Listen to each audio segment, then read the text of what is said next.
So I'm Michaela Green. I'm hosting you this morning, and I'm joined by an amazing group of panelists who I've had the luxury of meeting, some very well and others just recently. And today we're going to be talking about all things next-gen merchandising and talking about all of the weird and wonderful things that have happened in our world over the last 12 months and how we approach them and sort of have some high-level discussions on our tips and tricks of where might be the opportunities to help guide you in your businesses.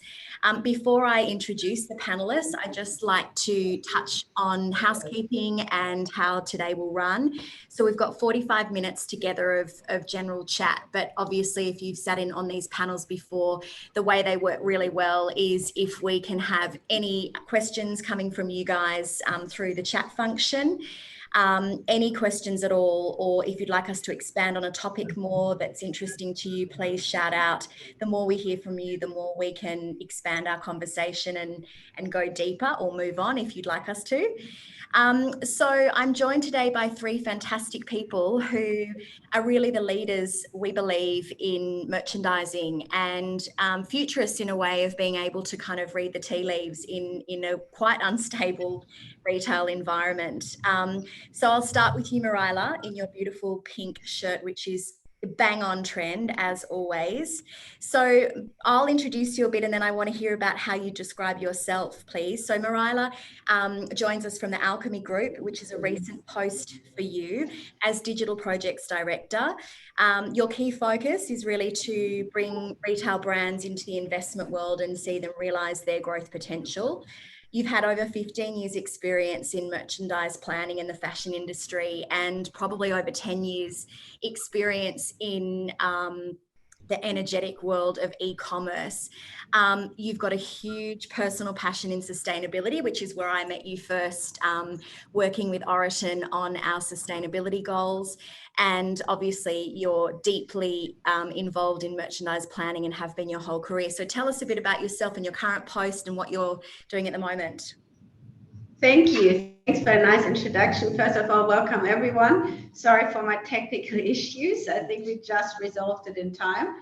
I think you already said almost enough about me. So as you can hear, I'm German. I've always worked in retail and then the past 10 years in e-commerce across the globe. Basically, I started to work for Zalando back in Europe, and then I moved to Australia in 2015. Ever since, still working in e-commerce. I'm very passionate about growing brands. I'm very passionate about the topic sustainability, but I'm also very passionate about specifically e-commerce. I think what I've learned over the past 10 years has been a wild ride, like kind of from the beginnings of e-commerce to much more like experienced landscape, basically to a position where e-commerce is driving a lot of everyone's purchases. So I think that has been an incredibly exciting journey to learn and see how the retail landscape is changing over time. Sometimes I had the feeling it's like it's going faster than anything else around me. So that has been an interesting journey to learn how you reinvent yourself constantly, how you constantly challenge the status quo. And yeah, now I'm passionate about bringing my learnings into the Alchemy Group. Amazing. Great. We'll look forward to hearing more about that as we go along this morning. Okay, ladies first, I'm going to go to Michaela. Now, the worst thing about this seminar this morning is you've got Michaela, and Marilla and Justin. So we might struggle with that a bit as we go through today, but Michaela Wessels, welcome, the CEO and co-founder of Style Arcade, one of the most prominent retail tools in the industry at the moment, which you've built from scratch. And I love your quote, there's buying and there's buying for growth. And that is really what I think your platform does a great job of, enabling people to see their potential through data and analytics. Obviously, you've had an enormously experienced career in retail and e-com, and you founded Style Arcade after over 15 years experience in the industry. You're the one-stop shop for multi-channel retail e-commerce data. Tell us a bit more about yourself, Michaela, and what you're working on at the moment. Thanks, Michaela. Yeah, luckily we have a different pronunciation to our names, but you're right, the MMM. I mean, I remember when Marila and I were working alongside each other at the Iconic, and the teams would just call us M&M. We kind of came as a package deal to all meetings, and M&M would attend. So, yeah, it's thank you so much for the introduction, and great to see everyone here today. Such a great turnout. And yeah, after 15 years in the industry in e-commerce, buying and planning, it's a pleasure to be able to kind of feed that back through a product we've created, which is Style Arcade. So obviously software in the planning and buying space. Really kind of, we're hoping to deliver the science of buying to every growing brand. That's our mission here at Style Arcade. And yeah, we work with some great brands like the Iconic and Surf Stitch and PE Nation. I think that's probably what we enjoy the most, is interacting with the brands and just seeing the growth and seeing how e-commerce is evolving. Like Marila says, it's addictive, right? We're in an industry which we just love because it changes every single day. And so it kind of keeps you on your toes, which is very exciting. And there's a lot of innovation in tech, which is super exciting to be chatting about today. So thank you for having me. Thanks for joining us. And finally, Justin. So Justin and I we don't know each other as well as the other two, but Justin, obviously you've had an incredible career, former MD of Surf Stitch and now running your own advisory group as founder and CEO, and also consulting with the Alchemy Group and leading their charge on the strategy element, which I'd love to hear more about.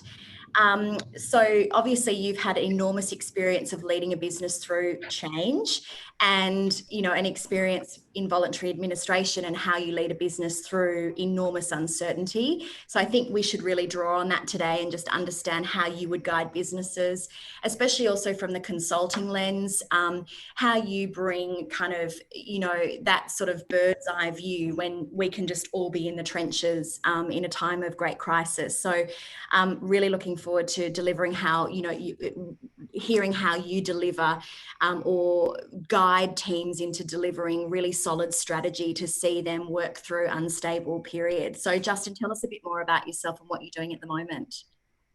Yeah, thanks for the introduction. Yeah, I've been a retail nerd forever. So my first job was in retail on the shop floor. So started off in the front line of retail and kind of got addicted from day one. I think I was 14 in my local surf shop back a long time ago.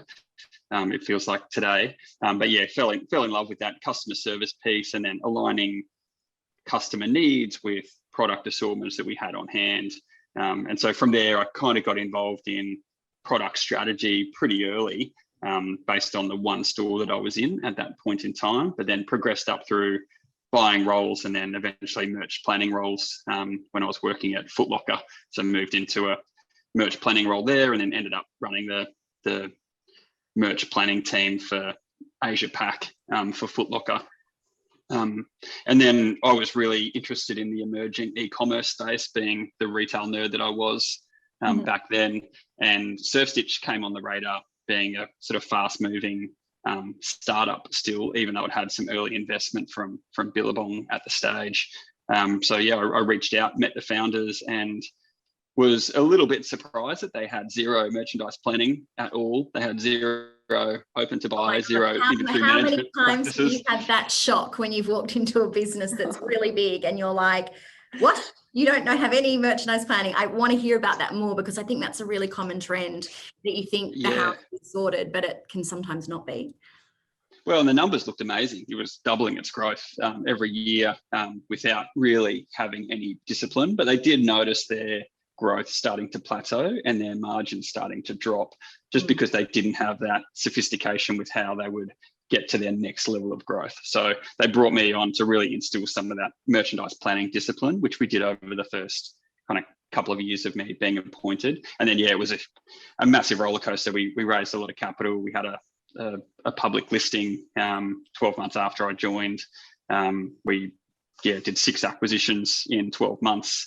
I kind of ran a business in California that we had acquired, and then came back to run Surf Stitch in 2015.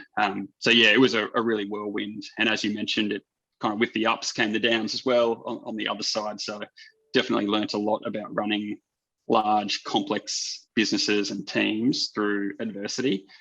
So yeah, have plenty of scars to show for that, but absolutely learnt some good lessons along the way. And yeah, I finished up with Surf Stitch in December last year. After I felt really comfortable, we got the business in great shape with the new owners, Alchemy Group. So I worked closely with the Alchemy Group team to split up Surf Stitch into a shared services function to help support the other brands in the portfolio, and then have Surf Stitch as the kind of front end platform and operations piece just to run Surf Stitch. And once that was completed in December, we kind of amicably parted ways, and I set up my own advisory firm, which I'm now kind of helping out other businesses navigate their challenges. So yeah, so far so good. Awesome, that's great. I feel like I might tell you a bit about myself actually, considering that otherwise I'm just the head. So I'm general manager of merchandise and wholesale at Oraton, and I, like all of the panelists here, my career has always been deeply set in retail and fashion merchandise. Like Justin, I started on the shop floor. I'm so passionate about product. Every time things get bad, I think, gosh, I wish I'd just been a lawyer or a doctor or something simple. Retail is the hardest industry to work in, but always attracts the greatest people. I have only ever worked in fashion. I've had the luxury of working for incredible retailers, Zimmerman, David Lawrence, Marks, Sportscraft, Saba. And when I had my children, I also opened up my own consultancy because I felt this growing need that people needed help, but just didn't know where to start. The merchandise planning functions were often immature in their businesses, and their business had really grown, and they didn't really understand the role of merchandise planners, because I think a lot of the time the merchandise planning system, I believe, is the engine room behind a business, but often it's run by a lot of unsung heroes who are probably more back of house than front of house. And so many businesses, I believe, don't realize the intention of the merchandise planning function and the opportunity it can bring to businesses if they get it right and get those people right.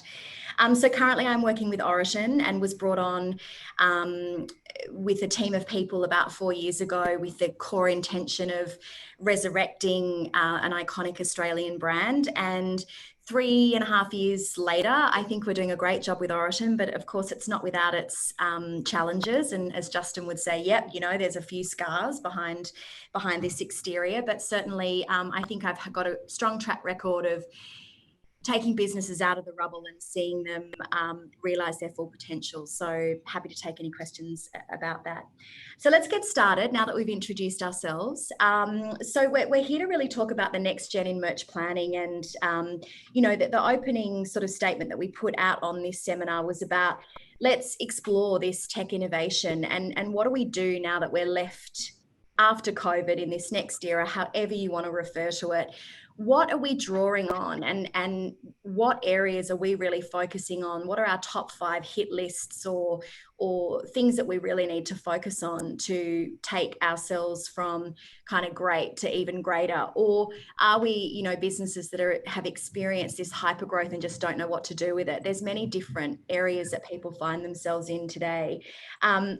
Obviously, innovation and tech is moving in a lightning speed, and shifts in our behaviours are really needed. And I think a lot of people who might be on this call might be thinking, what do I do? Where to now? Give me a Bible of how to navigate all of this, because I've never done it before, or I've done it before and I'm weary.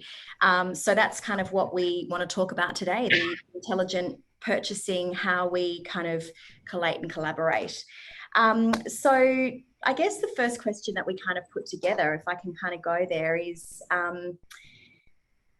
we sort of have said that 21 has had common trends and challenges. And in our work as kind of consultants, or taking a step back, and particularly Justin, Michaela, you've probably had the luxury of kind of having that view into businesses. What are the most common trends that we're hearing from people now that they're kind of coming to you for support? What are the top things that they're saying they need help with?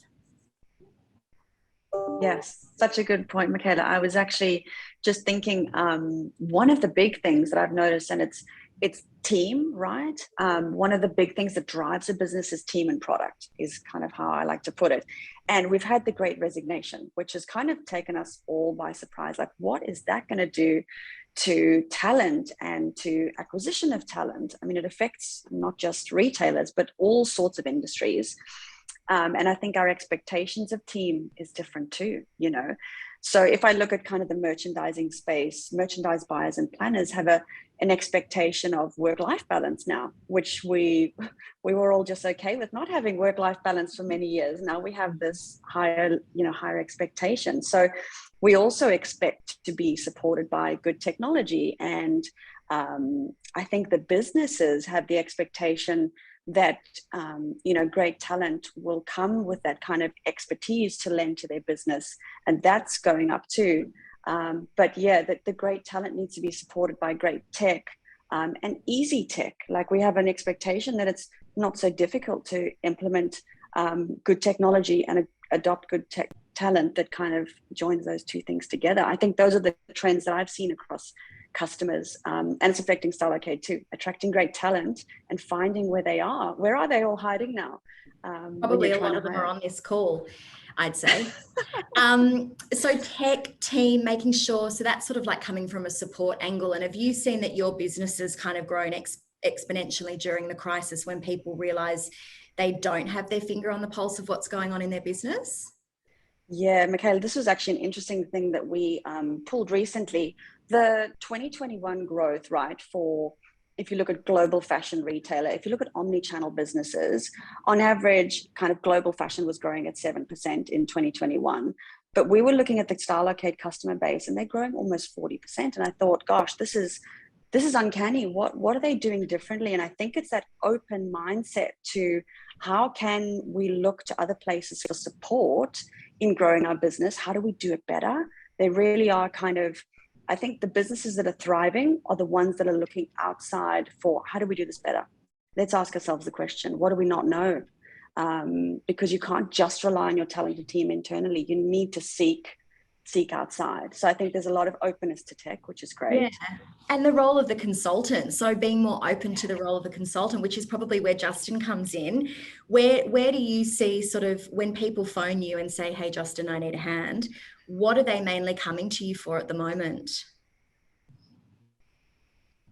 Yeah, there's, a variety of topics. I think we've gone through a period of really significant growth across digital channels in this market, but also globally. So adjusting the team structure to support that growth going forward, looking at their inventory mix to make sure it's optimized for forward growth, but then also trying to dissect what drove that growth last year and the year before, to really understand how much of that was purely COVID related. And then when I'm going to look at forward growth, how do I get some level of normality around that? So how can I back out some of the really hyper growth periods that were purely related to COVID, and apply a bit of a discount to that, but then also what were the missed opportunities through that period as well that impacted my business through supply chain shortages or not having the right product available at the right time. So yeah, there's a lot of normalization work that's going on at the moment. A lot of founders that I'm working with are scratching their heads a little bit around whether the current growth profile is sustainable. They obviously want it to be sustainable, but there is an element of reality checking that I'm doing with them right now around getting that, responsible growth program for their forward movement. So yeah, ranging from inventory strategy to organizational capability, down to some almost basic stuff around cleaning up some of the sort of business fundamentals around policies and procedures, and just doing business in the right way, because when it gets really frantic, often you're just doing whatever it takes. And I feel like businesses now have an opportunity to breathe a little bit and say, okay, what do we want our business to be? We've sort of proven the model works. We've got accelerated growth. They're in a really strong financial, and then so how do they set their business up for that kind of next phase of growth? Good one. Okay. I'd love to hear from you in the chat, guys, if there's stuff you want to talk about. But when we caught up a week ago, we were sort of talking about there's two sides of the room in the COVID situation. There's the businesses that have gone absolutely experiencing huge exponential growth, particularly in digital. And there's businesses that have sort of given indications that because their digital platforms weren't solid to begin with, COVID kind of wiped them out. Marila, maybe I'll ask you sort of what are you seeing in terms of how are you directing your teams to normalize this growth pattern? Like how would we advise, probably also when we're managing upwards, how do we kind of give people an indication of what's going to be normal, and is it realistic to go after these epic growth rates in an environment where we just don't know what's going to happen? And is there a normal at all? I think like we live in a world of such an uncertainty, and no one of us can predict what is happening next year, you know, whether it is COVID or we go through phases with terrible floods or heat waves. The world is just like constantly changing, and it's really hard to adapt. And like, as you said, obviously, because I predominantly work in e-commerce, in that sense, that obviously gave us a huge push and a huge opportunity to gain very quickly more customers. But then how do we adapt to that? I think there are obviously various sides to that. The beauty of online business is probably that lots of people who started shopping online, who did not shop online before, they kind of come into a habit, and there's quite statistically proven that there's a high likelihood that they stick to online. Not only, but like once you've done something that many times, you just repeat it again. But I think like in that sense, companies have been quite successful who are well set up for omni-channel strategies, who improve their technology in order to gain more insights about their customers, to gain more insights about data. And I think you always have to be set up so to challenge the status quo. Like you can't just assume that the current run rate will keep on going. It's almost like you have to face your intake, your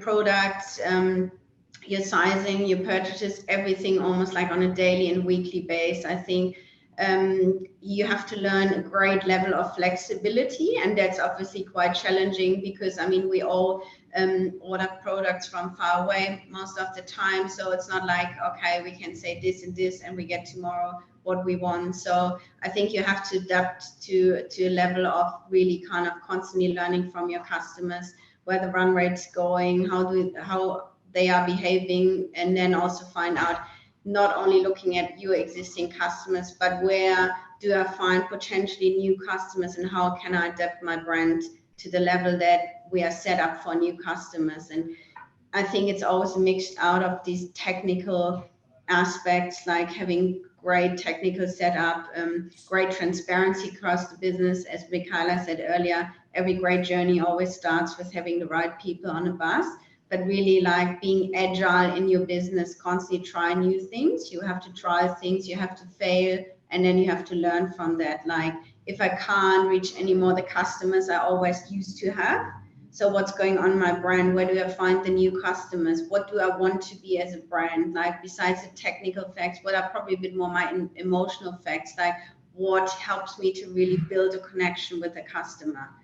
And that's all the things which really make you as a brand, where you have to go out and say, that's the current landscape. It's quite challenging, but how can I survive in this to build up all these blocks and make myself a successful brand? Good one. So the themes that are coming out here are really about team. And I sort of are reflecting on what you guys have said and think a little bit about how I structure my team. At the moment, we've got one side of the room that's pushing forward to the growth and the what next, and the 3 years and the 5 years and the 10 years.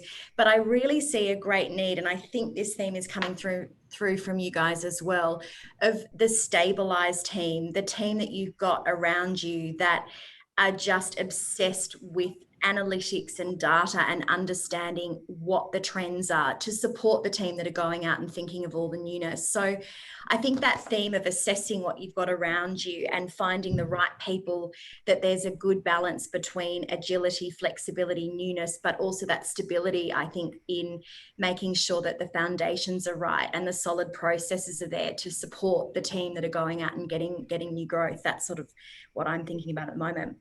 Okay, so one of the things that we kind of would need to talk about are if we could define our top 3 aspects for successful merchandise planning. So our ride or die top 3, what would we say to our team that are watching us or with us this morning? If you can only do 3 things leading into 22 and obviously planning into FY23, what should we be focusing our efforts on? Michaela, I might open with you. Oh. Top 3. I know you've only got 3. Top 3. That is a tough one. I mean, I think to focus on growth, I remember a story where Marilla at the Iconic, they were experiencing hyper growth. And one of the levers that she was always incredibly, should I say forceful? No, passionate about was this concept of newness, right? And we were having a situation at the Iconic where growth was kind of, like Justin was saying, reaching that kind of like dreaded growth plateau, and you never want to get there, and you're like, what's going on? Growth should be on the up and up constantly. And Marilla made the teams do a deep dive into the proportion of newness, and this really sunk in for me at that point. What percentage of our range was actually new? Because from my perspective, we had enough stock cover to do the sales that we were targeting, but we didn't have the freshness of stock. We did not have the newness driving, and particularly for e-commerce, that was a big thing. And so when we looked into it, it was like, gosh, the percentage of newness is just too low comparatively to the total stock, and it was hindering our growth in such a big way. So I think that was one of my big learnings in practice, was newness is a really impactful growth lever that helps us kind of, and something I didn't really reflect on too much before that. And so that would be one of my big ones. Obviously, I'm passionate about technology, so I feel like adopting tech really moves the needle and kind of lets everyone breathe a sigh of relief, because we have some help around us to support us. And then another principle that I just love is that 80-20. We can do so many things. We can focus on all the stuff that happened in 2021, all the levers that we can look at, all the data. But I feel like that 20% of learnings or of data points are the things that move the needle to the 80%. So what if we can just focus on things? What are those important things to look out for your business, like the newness, like the 20% of products that actually make the 80% of sales? So I think those 2 principles for me are really, really important: the newness, the 80-20, and then just being open to how tech can support you in ways that you didn't even know. So I think a lot of customers have been adopting all sorts of different technologies, and they should connect and talk to one another, which was not the expectation before, but certainly is going forward. Yeah. Awesome. Thank you. Justin, top 3.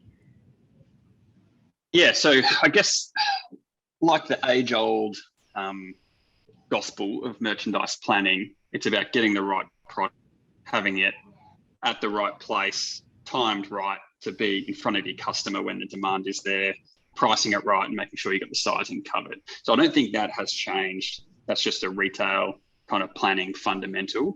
But I think how you get there has definitely changed. And the tools that we use has enabled us to get there faster with more accuracy. So I think data is super important. Michaela mentioned that around various pieces of tech to pull that data in, but having that data in an easily accessible, easily digestible, and very timely format to be super visible is important.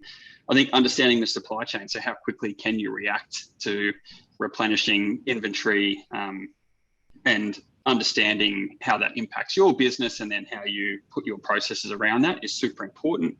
And then building in the ability to be more responsive to market changes is super important as well. And it's kind of related to the first 2 points around having the right data to be able to react to trends, and then understanding your supply chain, and then unlocking levers within your supply chain to get faster access to product to allow you to react quicker to market changes is super important. So yeah, data, supply chain, and responsiveness. I think those three things will definitely help set you up for future success. Love it. I'm taking notes. I need help, so that's good. And Marilla, what about you? Top three? Top three, yeah, that's obviously hard, but I would always put trade at the heart of everything what you're doing, kind of. Having a good working trade system, like being spot on, being fast, having good transparency on the numbers is super important. Like we obviously use Stylocate as well, but we gain incredible insights just looking at what missed opportunities we have and not restocking core good enough, or to Justin's point, not being fast enough in replanning top sellers. But on the other hand, also being fast in probably getting rid of stock which is less wanted. Like you really need to be spot on with trade. That's the heart of everything what you do, and that's obviously supported by a lot of technical facts. So again, like trade and then the technology behind it. And I think last but not least, it's really important as a brand to really understand what is the purpose for me as a brand, what is my vision. As I said, I think there's unlimited choice in the market, and you will find 50 suppliers who are doing a similar black dress at the same price probably, but you need to find a level how you can connect with your customers. If you had the endless choice, what would you go after? And I feel like lots of customers go after something I really can relate to this brand, to this shop, to whatever it is, right? So you got to find something which makes you somehow unique for this specific customer and really connect on this level. Actually, Marilla, to that point where you say trade is so incredibly important, I think it kind of lends back to newness as well. With the cycling through the old inventory seems to be something that brands overlook often. You know, it's somewhere you don't want to look at old inventory or stock levels building up on old stuff. You kind of want to look to the future always. But I found that brands that address that kind of clear as you go mentality or discounting early things that aren't working really do leverage growth somehow, because that newness factor goes up and your old inventory goes out. And I don't know, it's a general housekeeping thing, but I feel like it's overlooked and incredibly valuable for them. For sure. And I think a lot of that comes back to like strong financial discipline within the business as well. So freeing up that cash flow that's sitting held up in aged inventory so you can reinvest it back into fresh product. That's a really important cycle, is that kind of cash flow management and financial discipline. So being tapped into the overall business objectives around driving profitability, but also being cash flow positive and being responsible for what is often your biggest asset, which is the inventory that you own, how you turn that into fresh stock through using those levers I mentioned around putting it in the right place, make sure it's priced right, and being at the right time in front of the customers to capture that demand. I think that's a super important element for most merch planners. But you're right, in a lot of new businesses, it's often overlooked. And Justin, I think sorry, Michaela. Justin's I know you're working with a number of marketplace brands, and I think that's becoming a trend for brands. It's like, we don't want to invest in inventory. We want to optimize or make use of the marketplace model. And for them, that is, they're not holding stock, which is like the utopia. But then there's that other kind of flip side to it, is the management of your on-site real estate becomes your new asset. You know, Absolutely. It used to be inventory, but now it's your on-site real estate. So how are the businesses managing that and kind of planning for that? It's a relatively new space, and you're right, we look at different metrics. We don't look at stock turn. Often the marketplaces themselves don't have that lever of pricing because the pricing is controlled by the supplier. So that's sort of taken out of their war chest of conversion drivers. So it is often about real estate. It's about on-site content. It's about representing that product in ways that are unique to them, that align with their purpose and align with their customer profile. But it's also about having access to the right data. So being able to visualize those metrics so that you're not taking up valuable real estate with product that isn't necessarily in demand. So you still need to be very data rich to be able to make those decisions. And you need to have that technology so you can optimize your on-site merchandise logic as well to make sure you're kind of maximizing your conversion on all of your product pages. Yeah, similar concept. Can I summarize us by sort of saying that there's this going back to basics feeling here? There's a real move to stopping, reviewing what you're doing, and actually remembering why we all became merch planning experts in the first place, was that there's actually a real science behind it. And going back to the real basic principles of what we're supposed to be doing is actually not a luxury right now. We have to kind of have a moment to review and understand what worked for us previously, how can we adopt that and take that into the future. And I think that also comes with kind of stabilizing your team and really taking the time to help people recover from what was, you know, a very tumultuous 2 years, you know, and just stabilizing through asking questions of different tech support companies, bringing in a consultant if you're having a roadblock in certain areas. My top one is have a plan, which I constantly like write in my notebook, just have a plan, because it can be very easy when, you know, things kind of come in that you forget your plan or you're distracted by a new plan. Have a plan and be very assertive about how that plan is going to be pushed in your business, and try not to deviate. It's very hard at the moment, like, to get caught up in all the different weird and wonderful things and go, oh yeah, I've heard that today, I'm going to try and implement that today. Yeah. Having a plan and knowing who's driving that plan for you in your business and who are your kind of comrades in this is really important. Michaela, I love that, because it goes to focus as well. It's like, if you have a plan, yeah. I'm not a very focused person, as people will know on this call. I'm very much I just want to go to plan B before I finish plan A. But I think what I've learned as an individual is that the strength that people get from us as leaders is have a plan, slow down, review where you think you're headed in the next 6 months, have an agility arm always, but you must be rooted in having solid, clear direction. Otherwise, your team will struggle with the volatility around you. Okay, well, we've got a nice question from Courtney. She's asked us, globally, people are wearing bigger sizes than ever before, but Australian retailers seem extremely slow / cautious to increase their size range. What conversations are the brands you work with having around expanding size ranges? For me, that also talks to, what does my customer want? How do I know what she wants or he wants? As someone that's working in an apparel and accessories business, so obviously size is no problem when you're working for an accessories brand, but we have adopted, during COVID, we saw an opportunity for introducing a size 16 into the business. The sheer reason for us not doing that sooner is scale and the cost of that to a business. So the apparel in the Oriton business is only 3 years old. So we've tried many things during those 3 years. We went the other way first with having a size 4 because at that stage we were having a lot more inbound tourists visit us who were smaller than the average Australian, and then that departed. So we had to go the other way. I think the caution, if I can speak for Oriton, is that it's a financial risk to the business when you don't know your customer. And certainly, I think, you know, when the business is not at a mature stage, it's hard to take those risks if you don't know that you've got a customer there. But digitally, one of the great things you can do is ask your customers, and really a lot of what we've been able to put into our ranges or put into our decision making has come directly from the customers.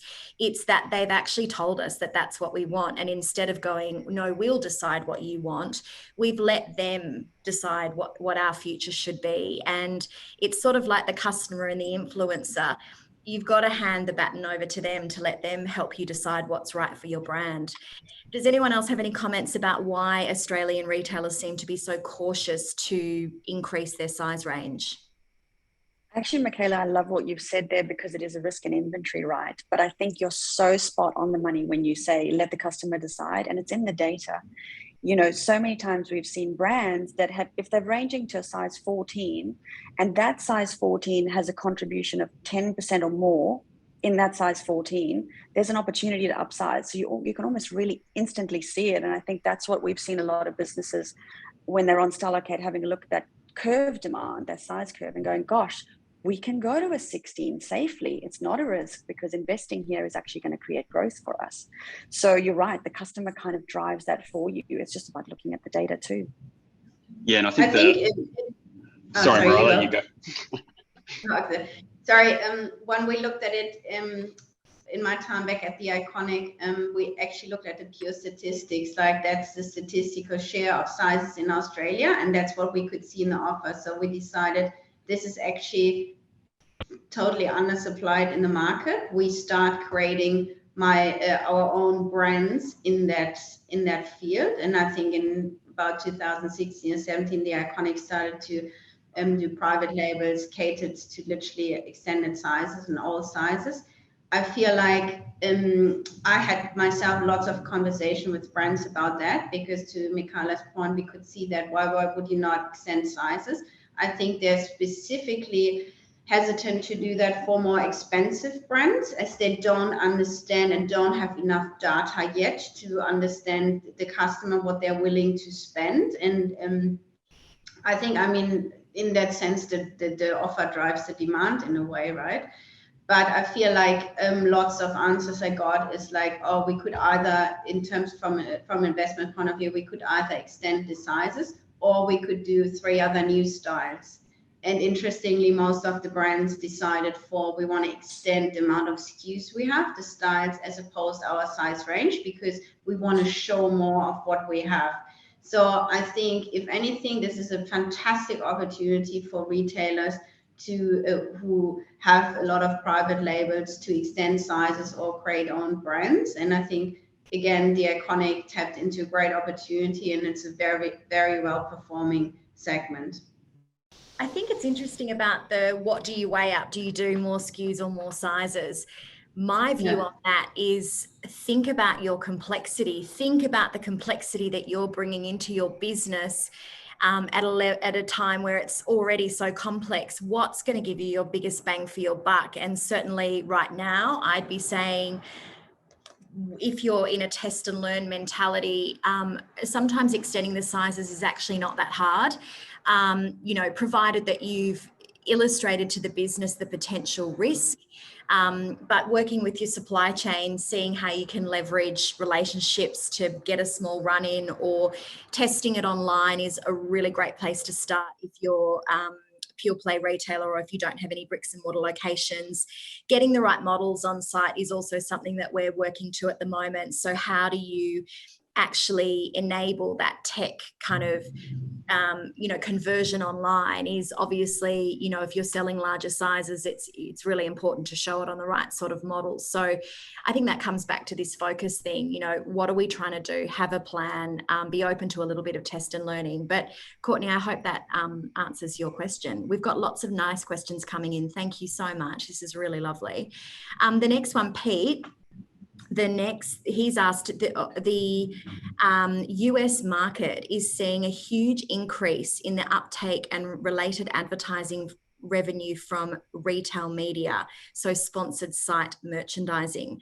How do you see the appetite for utilising retail media within Australia, retailers and marketplaces? So sponsor site merchandising, I mean, that's a huge tech innovation and something that we're all kind of desperately trying to do.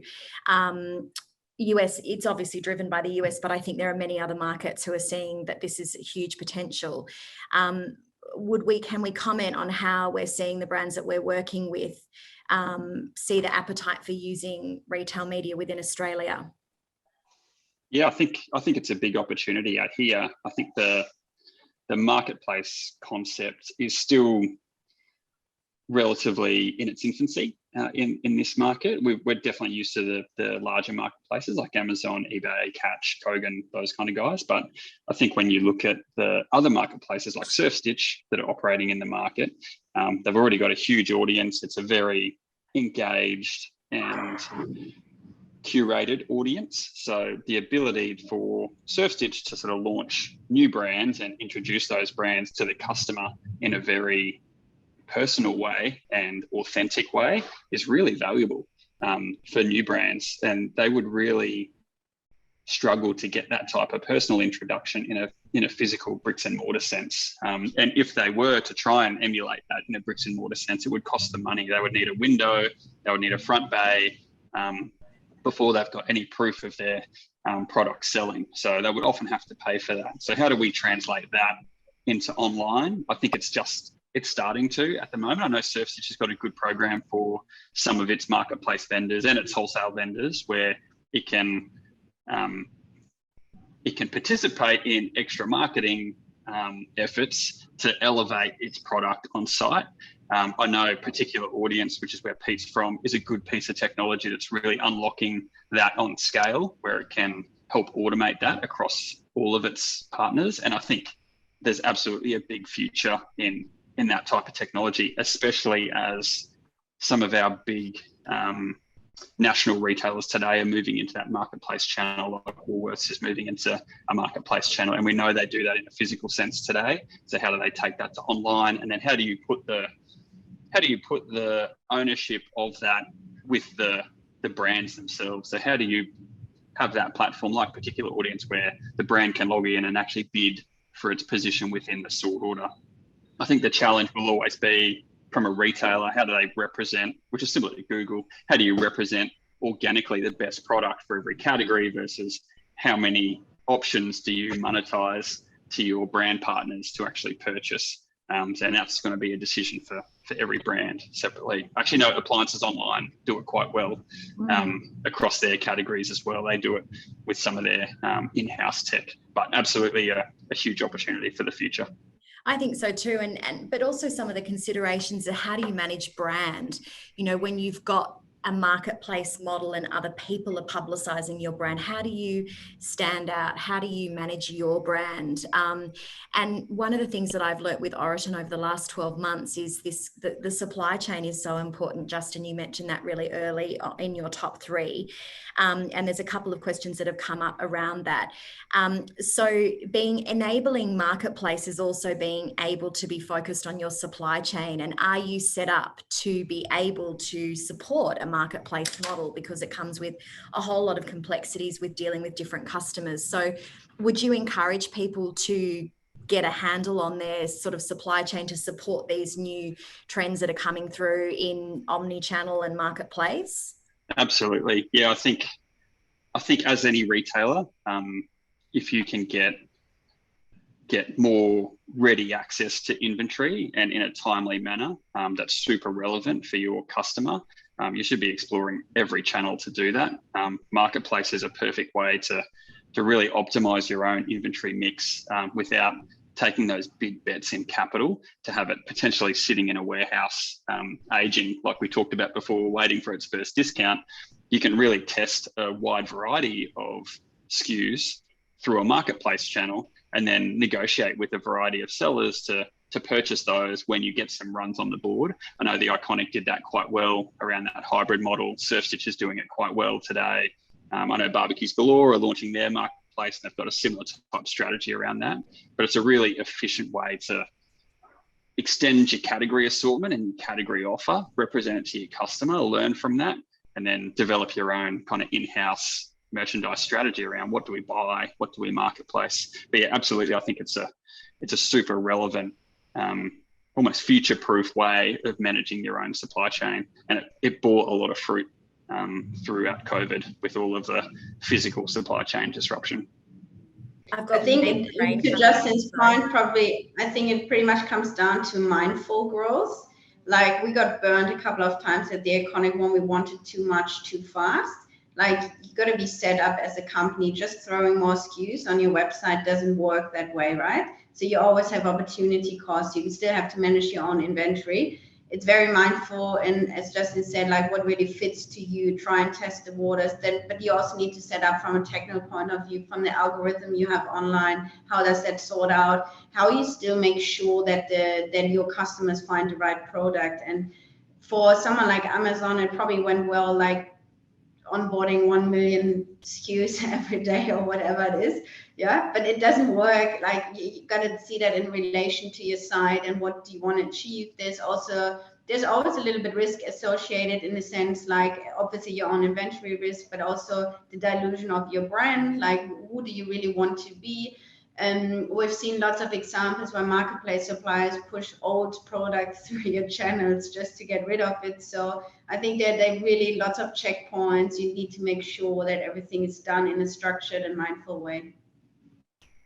I love the concept of the collaboration, though, that you're sort of seeing here, that businesses, I think, through COVID have realized that they don't need to muddle through all of this stuff on their own, and being able to use support partners who might open their eyes to different opportunities, I think is one really important lesson there, that, you know, you can seek advice from externals without feeling like you're, you know, jumping the fence. There are lots of different ways to ask questions of how people have adopted new things, you know, using your network, using your LinkedIn, asking people questions. Hey, I love your brand. I love what you're doing. How have you worked through this problem? It doesn't always have to come from inside your business. The question that we've got from, I can't see who it's from, but let me just see who, I'll just read it to you. So it says, as planners, how are you negating as best possible the constant supply chain issues and how that impacts sales and right product, right time issues it causes? Sometimes it's easy just to dive under the doona when you hear another kind of can't deliver your product right now. But what sort of strategies are we adopting to deal with the constant supply chain issues, and how are we supporting our teams through just that constant change? Maybe Marila, your best, or Michaela, your best. I was actually going to say, Marila kind of alluded to it earlier. They were looking at missed opportunity, I guess, from supply chain issues last year, and how much that can actually, how can you quantify those dollars and plan for them next year, you know, because you kind of want to know how much you missed. Yeah. I love that philosophy, that I love working in retail because there's always another opportunity. It's such an open book that, you know, thankfully we all just still keep trying. I think the best thing that we're adopting at the moment is you've really got to support whoever is leading your production, managing, or who's your production manager, or who is your logistics partner. Really putting a lot of emphasis on discipline and process in that area is paramount. So stopping and understanding how you're reviewing and making sure that you're getting the right data from your supply partners about the change is really important. And I would say, from my perspective, adopting a rigor of exhausting but repetitious meetings where you're sitting down every single day and just seeing where things are at, because it is a daily occurrence that things are moving. And obviously we don't have a crystal ball, but having that confidence to know where things are at on a daily basis is kind of where you need to be focusing right now. Giving your production manager a lot of wine, chocolate, or Valium is probably also high on all three. The list of strategies to survive there. Okay. And Michaela, just on that, we actually noticed a lot of brands actually came to us with the great idea that they wanted to know how much they missed in dollars last year, for example, from supply chain issues, and really wanting to quantify that from, like, what is their out? How do you find that out? This was what was so brilliant, is sometimes the brands have the best ideas. It's the rate of sale when in stock. So they wanted to know, when we were out of stock, how much did we miss out on? So if we know when we're in stock, what's our rate of sale by size when we're in stock, then we know a particular product can do 22 units per week. And so we go, right, well, the weeks we were out of stock of each size, what did we miss? And I think that actually prompted us to deliver this rate of sale when in stock metric off the back of customer suggestions, which was just amazing. So I think they were kind of on it already. They're like, we need to negate, like Tony said, we need to negate the impact of supply chain. We need to know what we missed out on. So they helped us develop this metric called rate of sale when in stock. So you can kind of know what was the dollar value for last year, which is pretty cool. Super relevant in seasonal businesses as well, when timing becomes critical as you head in, especially for e-com businesses. You head into that sort of November period. It becomes a bit of a white knuckle ride before Cyber Week hits. Like we need all of our stock to peak before Cyber Week. So yeah, the supply chain delays were definitely causing anxiety through that period. But yeah, as Michaela said, like having that knowledge, if you're a week late, what did it cost you in sales? Like assuming you got that product delivered a week ago, and the sales you met, or you would have met if that had arrived earlier, can be significant. And often that's an important metric to look at when planning next year, assuming supply chain issues are sorted. How do you plan for that growth? And like I said earlier, applying that normalization trend, it goes both ways. There was some hyper growth based on COVID inflated demand, but then there are also a lot of missed opportunities due to some supply chain delays. So that's where you get that normalization. So having good access to that metric at item level is super valuable and not that easy to come by. So that's a great asset for Style Arcade. Okay, Daryl's asked us a question. He said, as merchandising experts, do you generally use software to manage the merchandising planogram, store point of sale allocation, or are we using generalized PDF planograms and Excel spreadsheets for stores? Daryl, you sound like you've got it all covered. Why do you need to ask us that? I think this is a great question because to me, 2022, should we still be running everything in Excel, or should we all be putting any spare cash we have into really robust planning systems? What's our view on that? I think interestingly at the Iconic, we did a lot on Excel until quite a long while. What we figured out is it's just not robust anymore at a certain point in time. And also some retailers think we do have all this data, but you also got to check your data accuracy. So I think software, especially when it comes to certain size of the business, is crucial. You can't run everything on Excel sheets. I think we do use a lot of Excel for lots of planning things we do, or when we calculate this and this and this. But I think a good planning software is really crucial, especially it's obviously all intelligent software. It's which not just capture data, but help the teams to, to find out how much they should buy based on previous data. We spoke about that with Stylecade. They help you with the size curves and all these things. I think it's super important to get this support. Also, from a complexity of the team's perspective, you can't just hire more people to manage more spreadsheets, right? You've got to find a way to become smarter. Yeah, and the people don't, I was going to say, the people don't enjoy the spreadsheets either. This is why I got out of retail and went into software. I was like, I can't do the spreadsheets anymore. I need a better tool. So yeah, I think we're all pumped for something that makes our lives easier, right? I think to your point, Michaela, it's the way of the future. We want to take a holiday. We want to have. I love a good spreadsheet. I'm not the best at Excel. Anyone will attest to that. But I think anything that can get you to the source faster is just the way to go. And if that means putting in, some investment or applying to your CEO for where that investment should be, I would encourage you to be researching where those systems are, because I think Excel is great, but you spend a lot of time updating Excel spreadsheets and then you forget to look at the issues that you've got. And that's a common problem. And personally, we're looking at all sorts of merchandising software at the moment because our business is growing so rapidly. And I actually am also very tired of seeing my staff crying because the Excel sheet hasn't saved or something, so prehistoric, which is holding us back.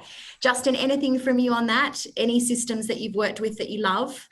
No, I mean, from a store allocations and planogram perspective, I'd have to go back kind of 12 or so years to my Foot Locker experience. And we used to plan out the detail of new store openings in very detailed terms to make sure the inventory was optimized as a starting position. And then ongoing, we had your typical grading system, like your A, B, C, D, and then you had your supers and your micros on the peripherals. And we used to allocate by kind of store cluster. But when we do our buying process, we would do it down to store level based on the tool that we use. So we would look at It was predominantly footwear focused, but we would also look at apparel to get our right sizing profile. We would look at what sizes met certain liquidation profiles at store level, and then we would build that right up into our overall buy. So we would absolutely buy at individual store level based on liquidation of very similar products that we'd had in the past at that store level, and it would build up to your kind of master buy. So when we came to allocation, it would often be done at a kind of store cluster level, when which stores got what products, but it would all kind of link together. It was a very old school tool that we used, and I don't think it was super user friendly. Our merchandisers didn't necessarily love getting in there and loading the sales history across the similar SKUs to review and then pull out all that size, and then we'd have to physically pull out sheets of paper to then look at what history we loaded 9 months ago when we actually placed the buy before we allocated it again. So it was quite a manual process. It was a bit labor intensive. Sounds like Michaela needs to invent something in this space. The planograms, not my area of expertise, sadly, but yeah, it sounds like a painful job. I think there's lots of tech that's coming through in this space, and happy to kind of give some advice if people are looking for new planning systems. We're pretty much on time. We've just got one more question here. So Tony asks us, it's not just the loss of sales, but the loss of margin as you're carrying more stock into markdown due to late deliveries. As such, are you buying lower units and less stock overall to reduce the risk? Personally, I think I would just say you've got to understand where your business is headed and what your strategy is. If you're working for a retailer who has an appetite for risk and your CEO supports the risk and you have expressed the risks and shown them the scenarios, I think you should be buying for growth in this stage, and just being, as Michaela mentioned earlier, on the money and ready to take the markdowns if it's not working for you. Within the first couple of weeks, you will know if a customer likes your product or not. No amount of hitting them in the face with it can sometimes change the outcome. So being on top of your discount plan is probably the way to go. I think, you've got to ask yourself, what type of organization are you working for? Are you working for an organization that does not have capital to support excess inventory? And I think that would answer your question, that you should be buying lower units to reduce the risk.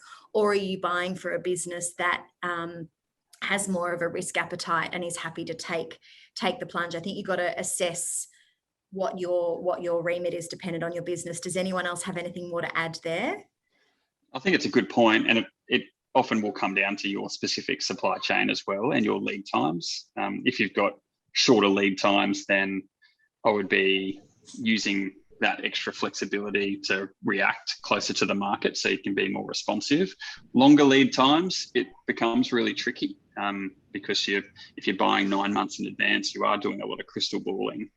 So it might make sense to be a little bit more conservative on the long range and then try and supplement shorter term opportunities with new channels like we talked about earlier, like marketplaces, to extend your range. So put your big bets into really safe product models that you've got a lot of trust in and you've got a lot of consistency with, and then on your more riskier product models, maybe try marketplaces to try and diversify your risk. I really like that idea, actually. And there are even discount marketplaces that would take product earlier if you don't want to have a brand damaging markdown on your own site. So lots of options. And I also think it's a massive challenge in Australia because you're kind of tied into the market. There's lots of discounting going on in the market, heaps of events. If you're very well distributed as a brand, you're almost forced going into markdown.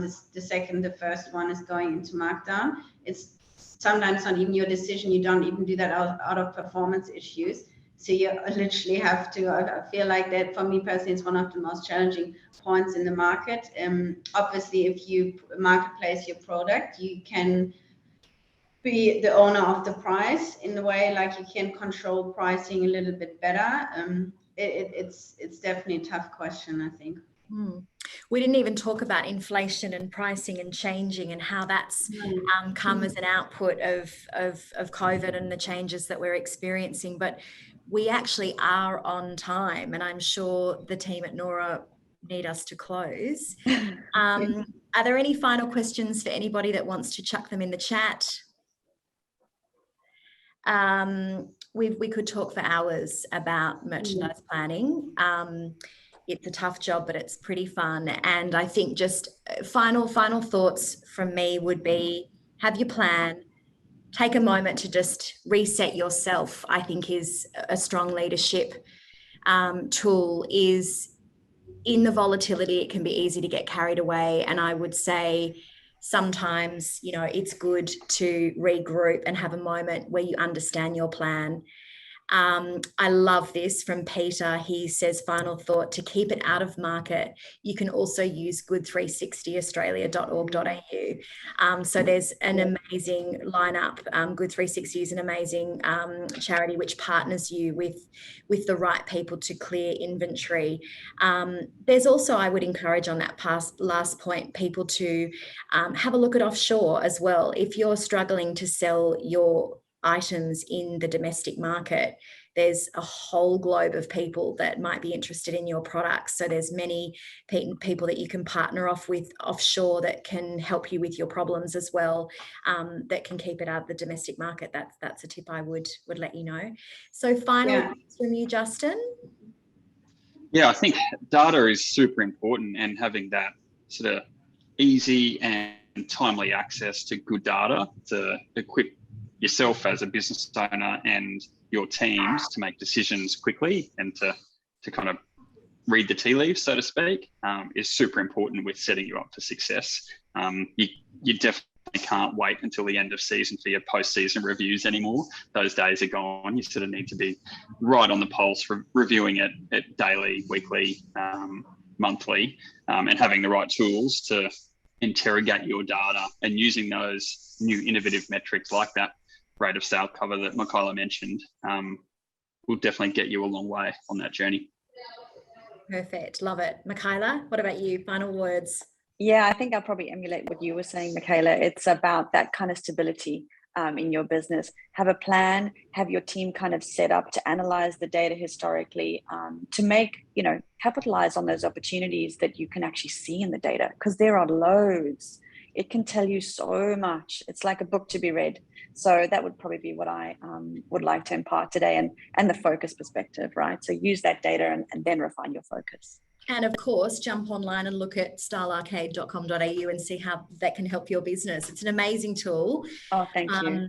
I hope that we can bring it into our business soon. I love it, love it, love it. And finally, Marilla, final thoughts from you. Yeah, I think my final thought is it is incredibly hard to acquire new customers in this market, because everyone is fighting for that. Be really be spot on who you are as a brand, what your purpose is, and how you can connect with your customer, layer that with all your technical facts and how you run your merchandising. And probably last but not least, since we just spoke about it, I think it's a good timing to raise awareness. If you have any overstock, to partner with companies such as Thread Together or Dress for Success. We have lots of people out there at the moment. They really need our help in the floods. They're homeless. I think it's a good opportunity for everyone to look at their stock levels if they can help somewhere. Good point. Love that. Thank you. Love it. So thank you everybody for joining us today. It's been a great moment of reflection, and hopefully we've, ignited some ideas in your heads about how you will go back to your businesses. Thank you to my fellow team members on the call today. Thanks for joining us. Always good to, shoot the breeze and talk about all things merchandise planning. So that's a wrap. Have an amazing day. Stay safe, obviously, and as dry as you can. See you soon. Thanks, guys. Bye. Bye. Thanks, everyone. Bye. Thank you.